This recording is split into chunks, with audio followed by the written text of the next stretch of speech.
Zaynab était la fille aînée de l'envoyé de Dieu, Mohammed sallallahu alayhi wa sallam, et de Khadija radiyallahu anha. Sa naissance précéda de 10 ans la révélation divine faite à son père.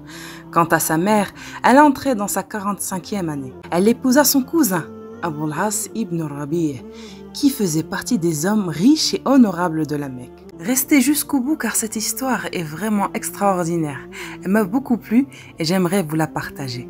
Zaynab était la fille du prophète Mohammed sallallahu alayhi wa sallam et de Khadija, qu'Allah soit satisfait d'elle. Elle est née environ 5 ans après le mariage du prophète. Il allait encore s'écouler une dizaine d'années avant la première révélation.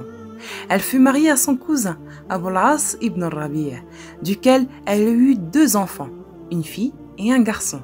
En premier lieu, la naissance d'une fille dénommée Umama, et plus tard un garçon prénommé Ali. Les premiers à croire à la mission du prophète Mohammed sallallahu alayhi wa sallam furent sa femme Khadija, Zaynab, sa fille, et ses sœurs, Ali, fils de Abi Talib, ainsi que Zayd, fils de Harith, que Dieu les agréé et qui faisait partie de la famille du messager de Dieu. Ce fut la première famille islamique. Mais bien avant cela, un jeune homme se présenta devant le prophète Mohammed sallallahu alayhi wa sallam pour demander la main de sa fille Zaynab.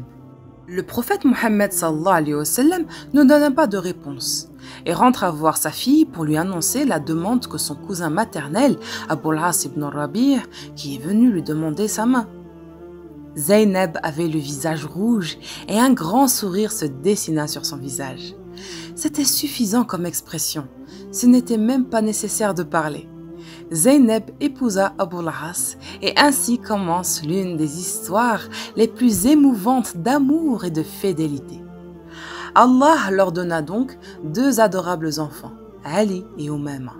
Pendant qu'Abul As était en voyage commercial, Mohammed sallallahu alayhi wa sallam reçut la révélation de Dieu et devient ainsi messager de l'islam. Toute sa famille se convertit à l'islam. Zaynab devient musulmane en l'absence de son mari. Le père de ses enfants est l'homme de sa vie. Dès son retour de voyage, Zaynab l'informa de sa conversion à l'appel à l'islam. Et c'est là que commence la plus grande épreuve, l'épreuve de l'amour devant la foi et de la foi face à l'amour. Abul As dit à Zaynab qu'elle aurait dû attendre son retour avant de prendre une telle engageante décision. Zaynab voyait les choses autrement. L'appel venait de son propre père, un père qu'elle connaissait parfaitement, un père qui ne lui a jamais menti, un père qui était pour elle et pour toute la Mecque l'exemple de la droiture et de la sincérité. C'était impensable pour elle d'hésiter ou d'attendre. La vérité est là devant ses yeux. Sa maman est musulmane, ses sœurs sont musulmanes, son cousin Ali radiyallahu anhu est musulman. Elle pensait naïvement et sincèrement que son mari allait faire exactement comme elle, comme son cousin Uthman ibn Affan radiyallahu anhu, comme son ami Abu Bakr as-Siddiq qui était tout parmi les premiers convertis. Elle connaissait son mari, son intelligence, son intégrité, sa sagesse. Il n'hésiterait pas une seconde pour adhérer à l'islam. Il était tellement beau l'islam et elles sont tellement merveilleuses ces valeurs qu'aucune personne douée d'intelligence ne pourrait refuser. Elle pensait cela, mais elle n'avait pas mesuré le poids de « qu'en dira-t-on » la pression de la tribu sur l'homme arabe. Dans son excès d'optimisme, elle a oublié que la tribu de son mari était une tribu concurrente à celle de son père. Zaynab était perplexe et gênée devant le silence de son mari. Elle n'a pas pu retenir ses larmes quand son mari se lève pour sortir en lui adressant ces paroles. « Je ne veux pas que les gens disent qu'il a trahi sa tribu, qu'il s'est converti pour suivre sa femme ou pour contenter son beau-père. Cela étant dit, je n'ai jamais connu un homme aussi honnête et aussi véridique que ton père. » Les larmes aux yeux, avec ses 2 enfants accrochés à ses 2 jambes, Zaynab voit son mari partir. Elle n'avait pas de voix pour l'appeler, pas d'argument pour le convaincre. Elle comptait sur sa sagesse et son discernement, mais c'est son attachement au sien qui l'a emporté. En fermant la porte derrière lui, Abu al-As dit à Zaynab: « J'espère que tu m'excuseras et comprendras ma position. » Zaynab trouve la force de le regarder dans les yeux et lui dire: « Qui t'excusera si ce n'est moi et te comprendra si ce n'est moi ?» Mais hélas, il déclina l'offre, argumentant sur le fait que l'on dise qu'il a soi-disant abandonné la religion de ses aïeux pour l'islam, et tout cela à cause de sa femme. Les Qurayshites multipliaient leur agressivité à l'égard du prophète Mohammed sallallahu alayhi wa sallam. Ce fut ainsi que les notables de Quraysh décidèrent, dans une proclamation affichée à la Kaaba, d'organiser un blocus autour de la famille du prophète. Celui-ci, ses parents, ses adeptes furent isolés dans un terrain non loin de la Mecque. Le blocus dura 3 longues années. Certes, Zaynab ne faisait pas partie de ceux qui avaient été bannis, mais les nouvelles de sa famille lui parvenèrent jusqu'à la maison de son mari. Elle ne pouvait qu'être peinée par l'état dans lequel son père, sa mère et ses sœurs vivaient. Ces isolements prirent fin après que quelques personnalités mécoises se révoltèrent contre le sort réservé au prophète. Ils décidèrent d'arracher la proclamation des murs de la Kaaba. Enfin, si la vie relativement normale reprit son cours, il n'en restant pas moins que ce blocus eut de néfastes percussions sur la santé de son oncle Abu Talib et de sa femme Khadija. En effet, Abu Talib, qui accordait sa protection au prophète, mourut 6 mois après la fin des blocus, suivi 3 jours après la mort de Khadija radiyallahu anha. Ainsi, les premiers soutiens du prophète Mohammed sallallahu alayhi wa sallam disparurent. Les idolâtres redoublèrent alors leur persécution jusqu'à ce que vint l'ordre du messager de Dieu d'immigrer. Une petite partie des fidèles se rendirent en Abyssinie, dont sa sœur Ruqayya.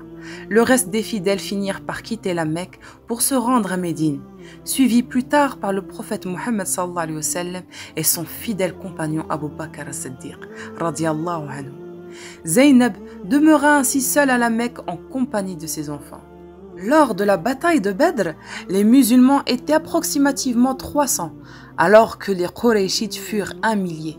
Pourtant, les musulmans remportèrent la victoire avec l'aide du Tout-Puissant, rentrant victorieux à Médine avec un butin et de nombreux prisonniers de guerre, parmi lesquels se trouvait Abu al-As.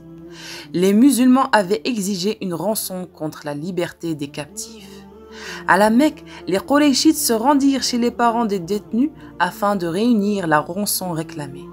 Ils se rendirent chez Zaynab radiyallahu anha, lui réclamant le prix de la rançon contre la liberté de son mari. Zaynab ne possédait que le bijou que Khadija lui offrit lors de son mariage, mais leur donna quand même, pour la liberté de son mari. En apportant le collier au prophète Mohammed sallallahu alayhi wa sallam, il reconnut tout de suite le collier de sa défunte épouse. Il pleura et expliqua aux musulmans les faits, leur demandant avec leur approbation la liberté d'Abu al-As. Abu al-As rentra ainsi chez lui. Quand Zaynab le vit, elle sauta de joie. Cependant, ces retrouvailles allaient être suivies par une nouvelle séparation. En effet, le prophète Mohammed sallallahu alayhi wa sallam avait demandé que sa fille lui soit ramenée à Médine. Il n'était plus possible à une croyante d'être unie à un mécréant. Il faut rappeler que les 2 sœurs de Zaynab, Ruqayya et Kaltoum furent répudiées par leur mari idolâtre. Par contre, celui de Zaynab refusa de divorcer malgré la promesse des notables de son clan de le marier le plus rapidement possible.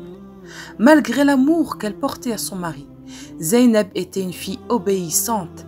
Elle ne pouvait pas aller à l'encontre de la décision de son père, d'autant plus qu'elle revêtait un caractère religieux. Enceinte, elle s'apprêta à émigrer. Les préparations terminées, elle se mit en route en plein jour et devant les Qurayshites, accompagnée seulement par le frère de son conjoint. La nouvelle de son exode est parvenue aux oreilles des ennemis de l'islam. Et la blessure, la défaite était encore béante chez eux. Et l'auteur n'étant autre que son père, il fallait se venger. Ils envoyèrent quelques hommes pour les intercepter. Ils finirent par les rejoindre hors de la Mecque. Le premier qui les aperçut fut Hab'aru ibn al-Aswad, qui avait perdu à Badr ses 3 frères. Il piqua de sa lance le chameau sur lequel était monté Zaynab. Le chameau se rua et fit tomber Zeynep qui heurta un rocher tout près de là. Le grand archer, son beau-frère, s'était mis en position, l'arc à la main, la défendant contre quiconque voulait s'approcher d'elle. À cet instant précis, Abou Soufiane, qui ne se trouvait non loin de là, intervint en disant « Oh Kin'an, le frère du mari de Zeynep, baisse ton arc, nous avons à parler. Je ne m'oppose pas au départ de Zeynep qui va rejoindre son père. Cependant, vous partez en plein jour, au vu et au su de tous, alors que tu connais le malheur qui nous a frappés à Badr. En te laissant partir, les gens prendront cela comme une humiliation et une faiblesse de notre part. Retourne donc sur tes pas et attends que le calme revienne. Les gens sauront que nous nous sommes opposés à ce départ. Ensuite, tu reprendras Zeynep et tu la conduiras chez son père discrètement. » Zeynep était à terre, le sang coulant de sa blessure provoquée par sa chute.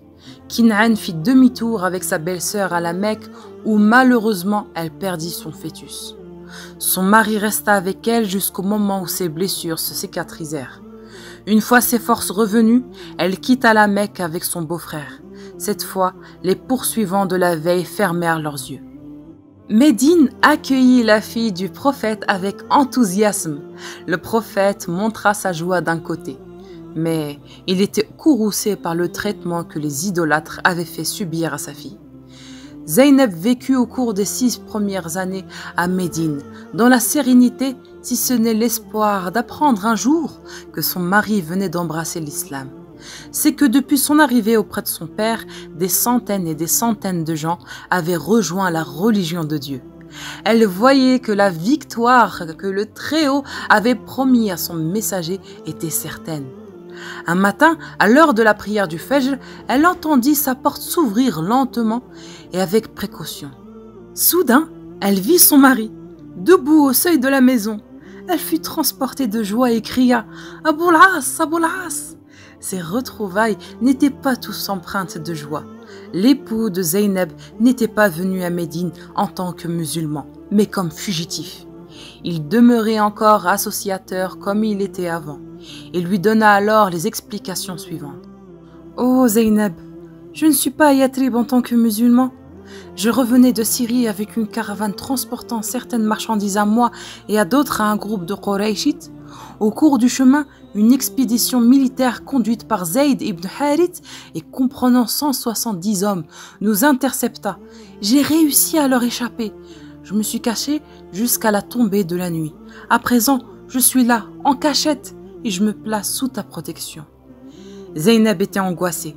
Elle ne savait quelle attitude prendre. Elle garda le silence et entendit son père prononcer le takbir de la prière de l'aube.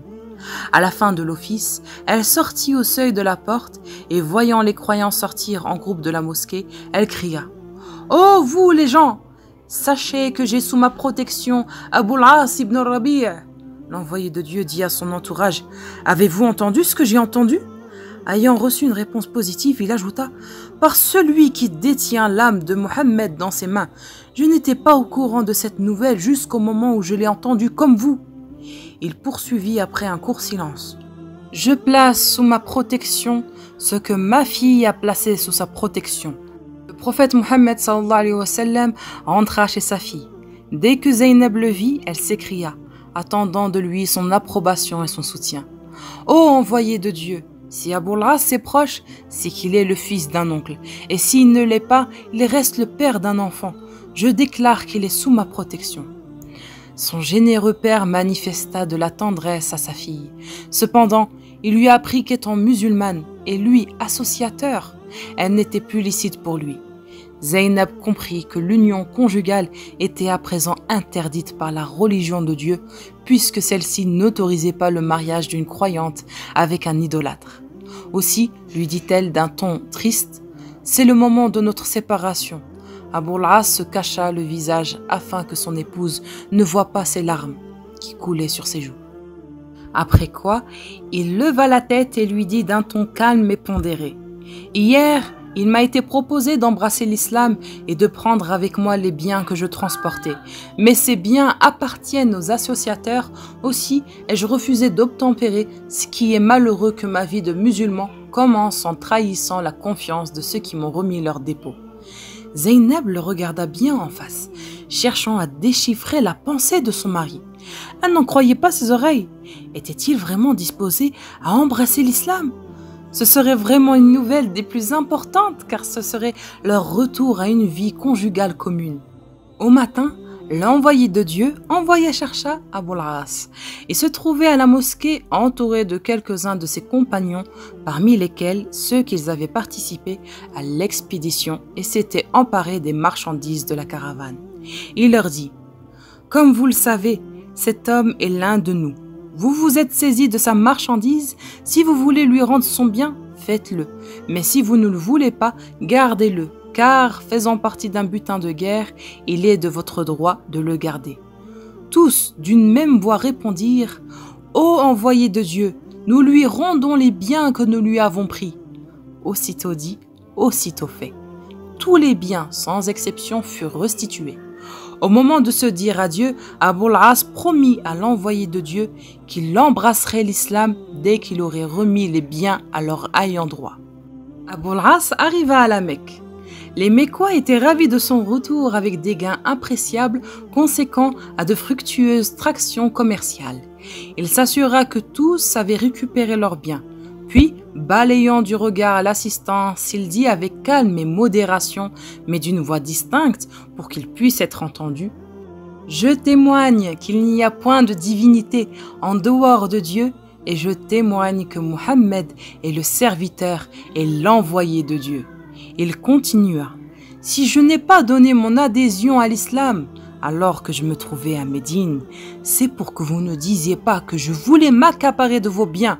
À présent que je vous ai restitué votre dû, je me déclare musulman. » Après quoi, il partit en direction de Médine, laissant le public abasourdi par cette sensationnelle nouvelle.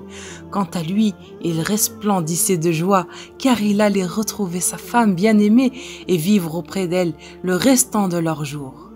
Arrivé à Médine, il se dirigea vers la mosquée où se trouvait le prophète Mohammed sallallahu alayhi wa sallam.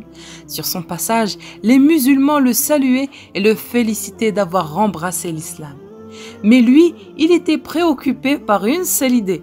Est-ce que l'envoyé de Dieu allait accepter une nouvelle union avec Zeynep? Étant musulman, rien ne s'opposait à ce qu'ils vivent sous le même toit que Zeynep. C'est pourquoi le prophète prit son beau-fils par la main et le conduisit chez sa fille. C'est ainsi que le rempart qui les avait désunis avait été détruit et que la vie conjugale entre les deux époux reprit naturellement. Hélas, une année après la reprise des liens conjugaux, Zeynep mourut au début de l'an 8 de l'Hégire. Cette fois, c'était une séparation définitive en ce monde. C'est le prophète qui la déposa dans sa tombe et on sait qu'il invoqua Allah en sa faveur. Quant à Aboul As, il survécut jusqu'au califat de Omar ibn al-Khattab radiyallahu anhu. Qu'Allah soit satisfait de Zeynep. Et voilà mes très chers frères et sœurs, nous sommes arrivés à la fin de la vidéo. N'oubliez pas de vous abonner, de liker et de partager autour de vous cette magnifique histoire. Dumtum fi ayati Allah wa amani.